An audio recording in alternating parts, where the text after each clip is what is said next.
Hello বন্ধুরা, সবাইকে স্বাগতম। আজ আমরা কথা বলবো ঢাকার শেওড়াপাড়ায় ঘটে যাওয়া একটি রক্ত হিম করা জোড়া হত্যাকাণ্ড নিয়ে, যা পুরো দেশকে হতবাক করে দিয়েছে।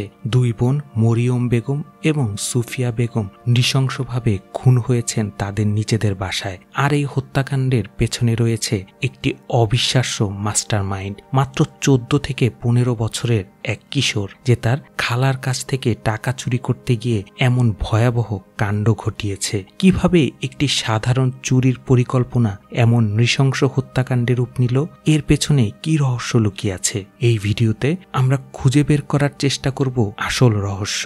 যদি আপনি এখনো আমার চ্যানেল সাবস্ক্রাইব না করে থাকেন, তাহলে দ্রুত সাবস্ক্রাইব করুন এবং বেল আইকন ক্লিক করে নোটিফিকেশন চালু করে দিন। চলুন শুরু করা যাক এই গা শিউরে ওঠা ক্রাইম স্টোরি। 2025 সালের 9 মে শুক্রবার ঢাকার মিরপুর থানাধীন শেওড়াপাড়ার শামীম সরণী এলাকার একটি ফ্ল্যাটে ঘটে একটি চাঞ্চল্যকর হত্যাকাণ্ড। মরিয়ম বেগম এবং সুফিয়া বেগম, দুই আপন বোন, তাদের নিজেদের বাসায় নৃশংসভাবে খুন হন। খবর পাওয়া মাত্রই ঢাকা মেট্রোপলিটন পুলিশের গোয়েন্দা বিভাগ ডিবি ঘটনাস্থলে পৌঁছে তদন্ত শুরু করে। তদন্তে পুলিশ সিসিটিভি ফুটেজ সংগ্রহ করে এবং পারিবারিক শত্রুতা বা দ্বন্দ্বের সম্ভাবনা খতিয়ে দেখতে পরিবারের সদস্যদের জিজ্ঞাসাবাদ শুরু করে। কিন্তু তদন্তের এক পর্যায়ে পুলিশের নজরে আসে একজন সন্দেহভাজন ব্যক্তির অস্বাভাবিক আচরণ। তদন্তের সময় পুলিশ লক্ষ্য করে পরিবারের একজন ব্যক্তি পুলিশের কার্যক্রমের উপর অতিরিক্ত নজর রাখছেন। তিনি কাকে কি জিজ্ঞাসা করা হচ্ছে, কোন আলামত সংগ্রহ করা হচ্ছে, সব কিছুর দিকে তীক্ষ্ণ দৃষ্টি রাখছিলেন। এই সন্দেহ থেকে পুলিশ সিসিটিভি ফুটেজ পর্যালোচনা করে চাঞ্চল্যকর তথ্য আবিষ্কার করেন। ঘটনার দিন 9 মে দুপুর 12:47 একজন ব্যক্তি খয়েরি রঙের একটি হ্যাভারসেক ব্যাগ হাতে, জিন্সের প্যান্ট, লাল টি শার্ট, লাল ক্যাপ এবং মুখে মাস্ক পরে বিল্ডিংয়ে প্রবেশ করে। মাত্র 1 ঘন্টা পর দুপুর 1:57 সেই ব্যক্তি ভিন্ন পোশাকে, ভিন্ন রঙের প্যান্ট, টি শার্ট এবং মুখে মাস্ক ছাড়া বিল্ডিং থেকে বেরিয়ে যায়। পুলিশ এই ফুটেজের মাধ্যমে সন্দেহভাজন ব্যক্তিকে শনাক্ত করে। তার নাম গোলাম রব্বানী খান তাজ, বয়স মাত্র 14 থেকে 15 বছর। আরও চাঞ্চল্যকর তথ্য হলো তাজ হত্যাকাণ্ডের শিকার দুই বোনের অন্য এক বোনের ছেলে, অর্থাৎ তাদের ভাগ্নে। পুলিশ তাজের মোবাইল সিডিআর অর্থাৎ কল ডিটেল রেকর্ড বিশ্লেষণ করে তার অবস্থান শনাক্ত করে। জানা যায় সে পারিবারিক জানাজায় অংশ নিতে ঝালকাঠি জেলায় গিয়েছিলেন। ডিবি পুলিশ তৎক্ষণাৎ ঝালকাঠিতে একটি দল পাঠায় এবং তাজকে জিজ্ঞাসাবাদের জন্য ঢাকায় নিয়ে আসে। প্রাথমিক জিজ্ঞাসাবাদে তাজ হত্যাকাণ্ডের সঙ্গে তার সম্পৃক্ততা স্বীকার করে এবং একটি অবিশ্বাস্য গল্প বলে। তাজ জানায় সে একটি পুরনো সাইকেল কিনতে 3000 টাকা সংগ্রহের জন্য তার খালার বাসায় এসেছিল। শুক্র, শনি, রবিবার স্কুল বন্ধ থাকায় সে কিছু কাপড় নিয়ে খালার বাসায় আসে। খালাকে সে জানায় তার মা পরে আসবে। খালার বাসায় পৌঁছে সে লেবুর শরবত পান করে।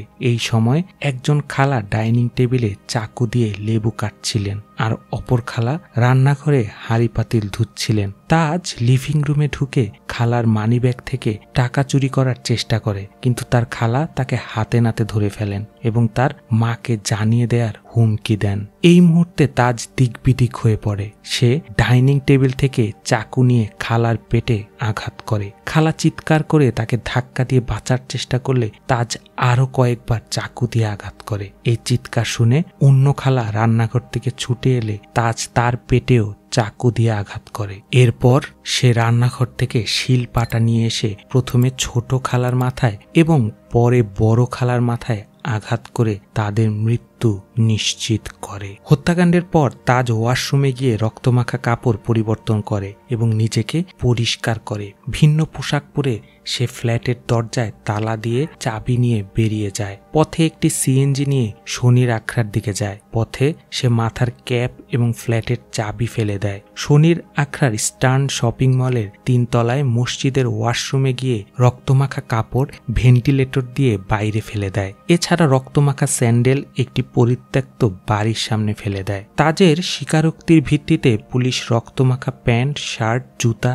চাকু এবং শিলপাটা উদ্ধার করে। ঘটনাস্থল থেকে আরও বেশ কিছু আলামত জব্দ করা হয়। এই হত্যাকাণ্ডের ঘটনায় মরিয়ম বেগমের মেয়ে নুসরাত জাহান মিষ্টি বাদী হয়ে মিরপুর থানায় একটি মামলা দায়ের করেন। গোলাম রাব্বানী খান তাজকে গ্রেফতার দেখানো হয় এবং তাকে আইনের আওতায় আনা হয়। পুলিশ জানায় তদন্ত এখনো চলমান এবং তদন্তের অগ্রগতির ভিত্তিতে আরও পদক্ষেপ নেওয়া হবে।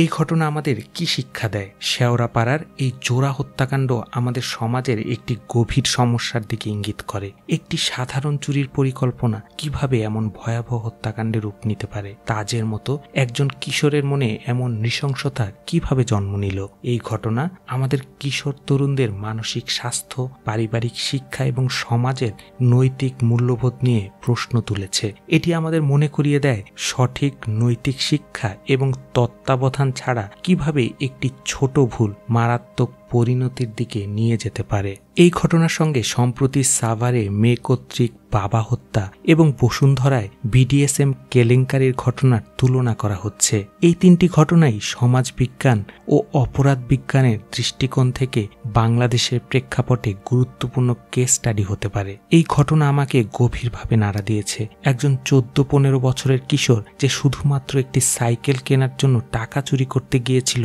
কিভাবে এমন নৃশংস হত্যাকাণ্ড ঘটাতে পারে? এটি কি তার মানসিক অস্থিরতার ফল নাকি সমাজ ও পরিবারের ব্যর্থতা? তাজের এই কাজ আমাদের প্রশ্ন তুলতে বাধ্য করে। আমরা কি আমাদের কিশোর তরুণদের সঠিক দিক নির্দেশনা দিতে পারছি? এই ঘটনা আমাদের সমাজে শিক্ষা, নৈতিকতা এবং পারিবারিক বন্ধনের গুরুত্ব নিয়ে ভাবতে বাধ্য করে। বন্ধুরা, তাজের এই কাজ কি ক্ষণিকের ভুল ছিল নাকি এর পেছনে আরো গভীর কারণ রয়েছে? কমেন্টে আপনাদের মতামত জানান। এই ধরনের রোমাঞ্চকর ক্রাইম স্টোরি আরো শুনতে চাইলে ভিডিওটি লাইক করুন এবং চ্যানেলটি শেয়ার করুন।